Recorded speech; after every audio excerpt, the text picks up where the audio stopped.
اسلام آباد کا قتل عام حکمرانوں کے لیے گلے کا پھندا بن چکا ہے، اور وہ گلے کا پھندا اتارنے کے لیے بہت تگ و دو کر رہے ہیں لیکن کامیاب نہیں ہونے پا رہے۔ اب ایک اور کام کیا، پہلے تو ایک ٹاسک فورس بنائی گئی تھی کہ وہ تحقیقات کرے گی، ایک اعلیٰ سطح کا تحقیقاتی کمیشن بنا دیا گیا، اعلیٰ افسر اس میں ڈال دیے گئے، لیکن اب میرا خیال ہے کہ انہوں نے کہا کہ یہ کافی نہیں ہے، اس سے بھی لوگ ڈر نہیں رہے، بلکہ اسلام آباد کے قتل عام کے بارے میں ہر روز کوئی نہ کوئی ایک نئی خبر اور نئی سٹوری آ جاتی ہے۔ سوشل میڈیا بہت زیادہ ایکٹیو ہو گیا ہے، ڈیجیٹل میڈیا پہ بہت زیادہ خبریں آ رہی ہیں، اور جو مین ٹی وی چینلز ہیں، جو الیکٹرانک میڈیا جسے ٹیلی ویژن چینلز کہتے ہیں، ان کو ہم نے کنٹرول کر لیا ہے، لیکن پھر بھی خبریں باہر نکل رہی ہیں اور یہ چیزیں دبنے نہیں پا رہی، تو سورسز جو ہیں انفارمیشنز لیک بھی ہو رہی ہیں، تو لہٰذا بہتر یہی ہے کہ سوشل میڈیا کے خلاف اور میڈیا کے خلاف اور ڈیجیٹل میڈیا کے خلاف کریک ڈاؤن کیا جائے۔ اب اس میں بہت سارے بڑے بڑے نام جو ہیں ان کے خلاف مقدمات درج کرنے کا سلسلہ شروع ہو گیا ہے۔ دوسرا یہ کہ جو ڈیجیٹل میڈیا پہ، خاص طور پہ یوٹیوب پہ، سوشل میڈیا پہ جو ایکٹیو لوگ ہیں، جو صحافی ہیں، خالصتاً صحافی ہیں، ان کے گھروں پر چھاپے مارے جا رہے ہیں اور لسٹ بنا لی گئی ہے، اور جو بھی جرنلسٹ آیا ہے اور اس نے یوٹیوب پہ آ کے، اس نے ٹویٹر پہ آ کے، ایکس پہ آ کے، یا کسی ٹی وی پروگرام میں جا کے اس نے حقائق بیان کیے ہیں، تو اس صورت میں ان کے خلاف کارروائی کا اندیا دے دیا گیا ہے، بلکہ 90 مقدمات درج کر لیے گئے ہیں، اور لیکن یہ چیز دبنے نہیں پا رہی۔ جو بیرون ملک اوورسیز پاکستانیز ہیں، وہ جو رول ادا کر رہے ہیں، ان کے عزیزوں کو اٹھایا جا رہا ہے پاکستان کے اندر، تو یہ سب کچھ ہو رہا ہے، اور یہ سب کچھ سب سے زیادہ یہ کہاں پہ ہو رہا ہے؟ پنجاب میں۔ مریم سرکار اور نقوی سرکار، یہ دو سرکاریں اس میں بہت زیادہ ایکٹیو ہیں۔ شہباز شریف صاحب بہت زیادہ ایکٹیو ہیں،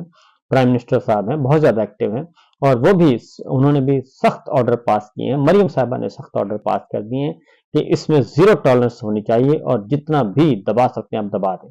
اس میں وزیر اعلیٰ گلگت بلتستان سابق خالد خورشید سمیت 13 سیاسی رہنماؤں کے خلاف مقدمات درج کر لیے گئے ہیں۔ اسی طریقے سے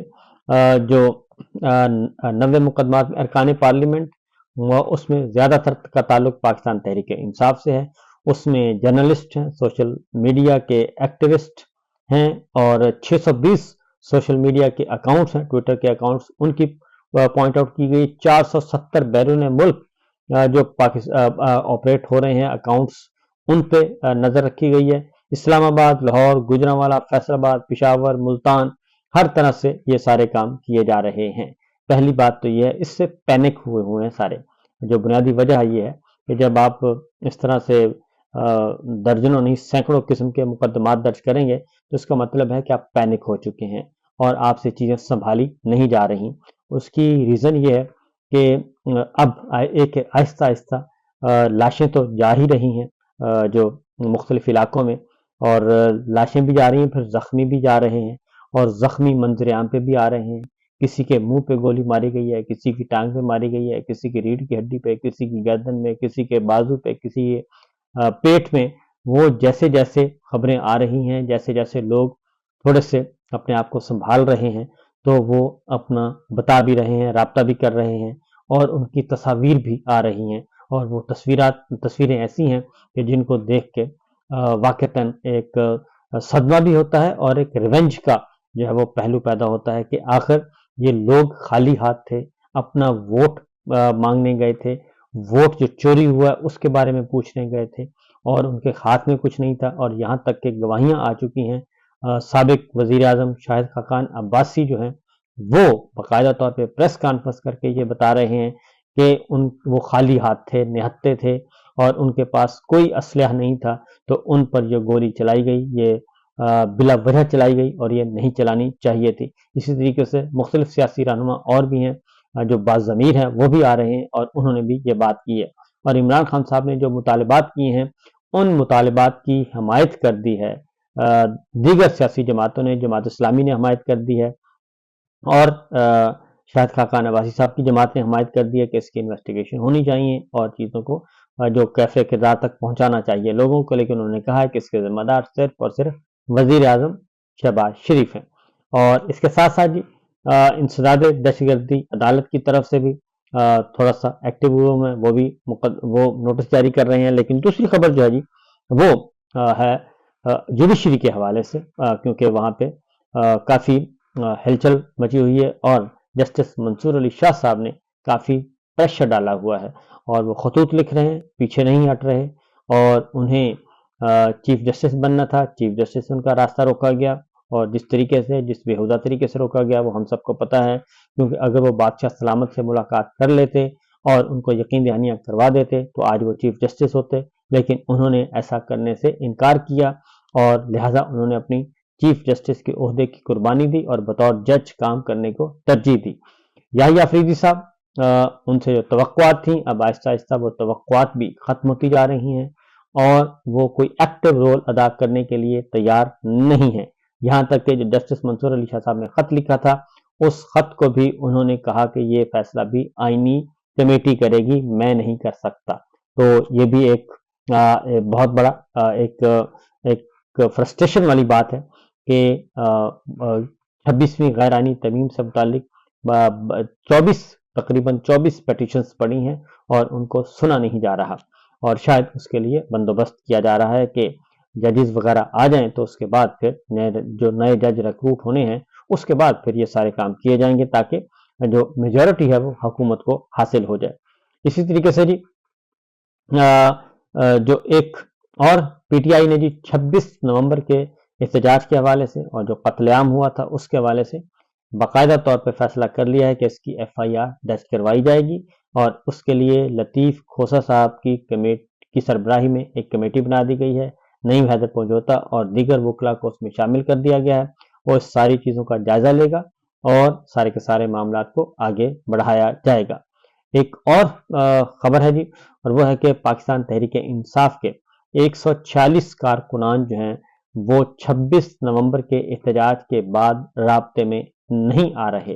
اور یہ 146 ارکان جو ہیں، کارکنان جو ہیں، یہ کسی مقدمے میں بھی ابھی تک نہیں بتایا گیا کہ یہ گرفتار ہیں، جبکہ 60 کارکنان جو ہیں وہ مکمل طور پر لاپتہ ہیں.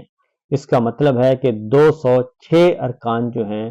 وہ اس وقت لاپتہ ہیں پاکستان تحریک انصاف کے، اور یہ بات کور کمیٹی کو بتائی گئی ہے پاکستان تحریک انصاف کی کہ ہمارے اتنے کارکن لاپتہ ہیں. اور کیونکہ اب آہستہ آہستہ پہلے تو یہ خیال کیا جا رہا تھا کہ شاید گرفتار ہیں، اور گرفتار جو کارکنان ہیں ان کو مختلف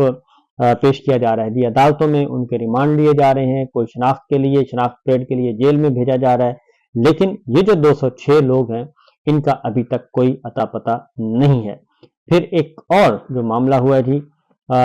وہ یہ بتا دوں کہ انسداد دہشت گردی عدالت نے جو بنیاد بنا تھا اس سارے فساد کی، اور یہ جو قتل عام جس خبر کی بنیاد پہ ہوا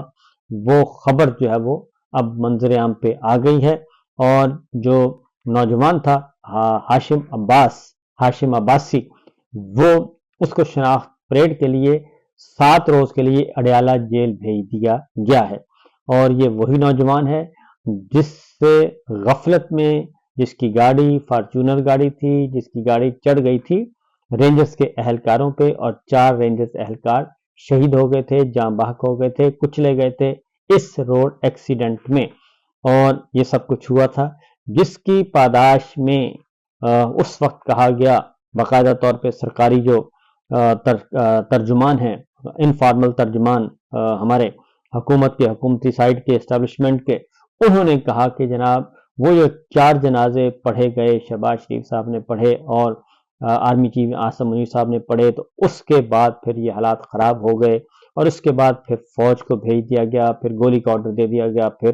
گولی چل گئی، اور نقوی صاحب نے بھی اور تارڑ صاحب نے بھی جس رات پھر کہا تھا کہ جی اب چھٹا پھینکیں گے ہم، گولیوں کا چھٹا ہوگا اور یہ سب کے سب فنا ہو جائیں گے، اور 5 منٹ میں رینجرز کو حکم دیں گے، وہ صفایا کر دے گی. تو وہ جو معاملہ ہے جی وہ ملزم ہاشم عباسی، جن کا تعلق پاکستان تحریک انصاف سے نہیں ہے، جن کا تعلق سیاست سے نہیں ہے، وہ سابق ایڈیشنل سیکرٹری ہیں انٹیریئر، ان کے نواسے ہیں آئی تھنک. تو یہ ان کا بیک گراؤنڈ ہے. تو اب باقاعدہ طور پہ یہ کیس عدالت میں چلا گیا ہے. اب یہ سب کچھ ہو گیا ہے تو میرا خیال ہے کہ معافی مانگنی چاہیے، اور ان تمام شہداء سے جو قتل عام کا، جو فائرنگ کا، جو گولیوں کا نشانہ بنے، بے گناہ تھے، نہتے تھے، ان سے معافی مانگنی چاہیے اور ان کے خاندانوں کو معاوضہ دینا چاہیے باقاعدہ طور پہ، جو اسلام اور قانون کہتا ہے، اور اس سارے معاملے کو تسلیم کر لینا چاہیے کہ یہ ہم سے بہت بڑا بلنڈر ہوا ہے اور ہم سے بہت بڑی غلطی ہوئی ہے جو ہم نے اپنے ہی شہریوں کو گولیوں سے بھون ڈالا۔